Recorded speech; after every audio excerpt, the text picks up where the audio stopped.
Hi, this is Matt from tracymac.co.uk, and in association with our friends at devicewire.com, bring the iMate Ultimate 8150.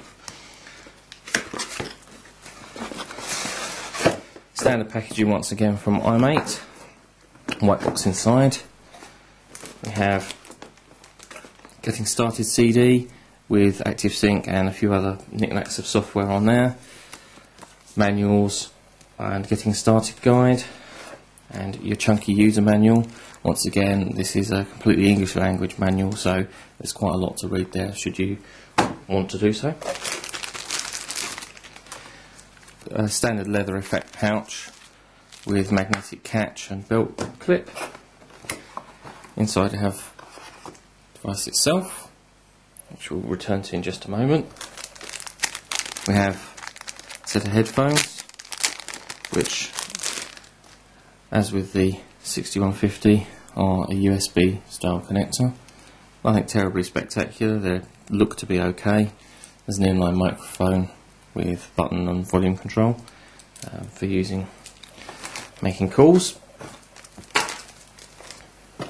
Also have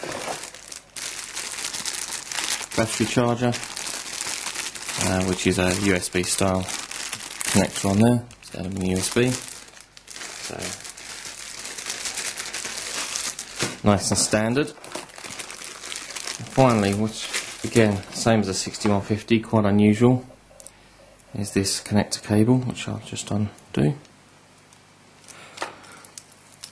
There's a proprietary connector on one end, which plugs into the device, and standard connectors on the other, which allow you to plug the 8150 into an external monitor or projector, along with audio, so that you can use it for presentations and so on. So, let's take a look at the device. This is the 8150. If we look at the top, as with the 6150, quite unusual for devices nowadays, is an infrared panel at the top, along with the power button. Have the home for the stylus just on the side. Once again, telescopic style stylus, quite long once extended.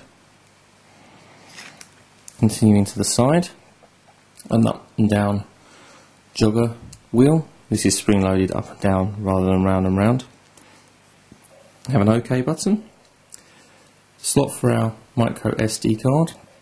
Interestingly, it's an uncovered slot, so it just pokes in there. Good and bad with that really. It can allow for the memory card to just pop out if you drop or knock the device, and also could allow dust to get inside the unit, but the rubber covers can get quite annoying over the micro SD cards anyway.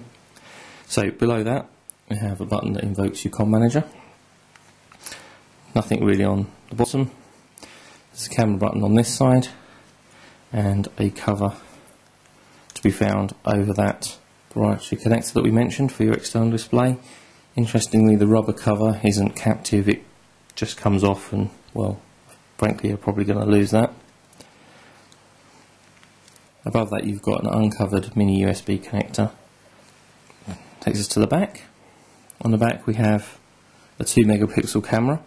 Again, it mentions a 4x zoom just above there, so at this stage we're not really sure if that is referring to an optical zoom or a digital zoom. I suspect it is a digital zoom, but we'll confirm that for you later. We also have a small mirror should you wish to take photographs of yourself, and a flash on the back. Battery compartment releases quite easily. Fill the battery, and below the battery we have, as you'd expect, the SIM card slot.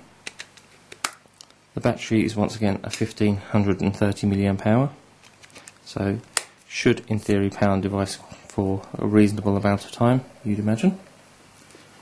Okay, looking to the front of the device, we have a 480 by 640, quite small physically for a VGA display, so that should give us a nice sharp high definition display.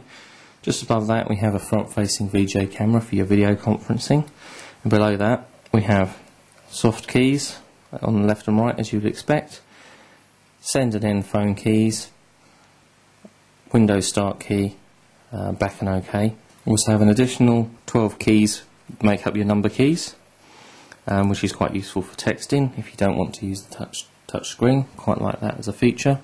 And we also have a built-in joystick control, up, down, left, right, and press for action button. So quite an attractive looking device. I would say it's rather on the large side. I mean, bringing the 6150 next to that, they are almost identical in terms of footprint and form factor. Obviously the 8150 there has got the small display to accommodate the keypad, but in every other way they are, well, almost identical, I would say. And if we bring in the HTC Titan 2, we can see by comparison the Titan 2 is actually a little smaller from top to bottom and is slightly narrower. Titan 2 is a little thicker, chunkier. Not really anything to choose between them in terms of weight. But the specification on the 8150, again, we've got a nice powerful 520 MHz Intel processor coupled with 128 meg of RAM and 256 meg of ROM.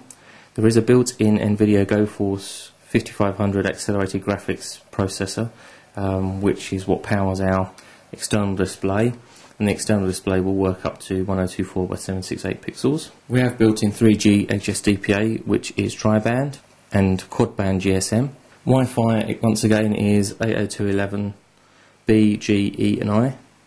Bluetooth is Bluetooth 2 with A2DP, AV, RCP, HID profile support. As mentioned before, 2 megapixel camera on the back, forward-facing VGA camera, a micro SD card slot. All add up to being an interesting device in terms of specification. Must say thanks once again to DeviceWire for a loan of the early review units. As always, we'll be looking at the device over the next couple of days, actually using it as a main device. Warts and all, the review will be online soon.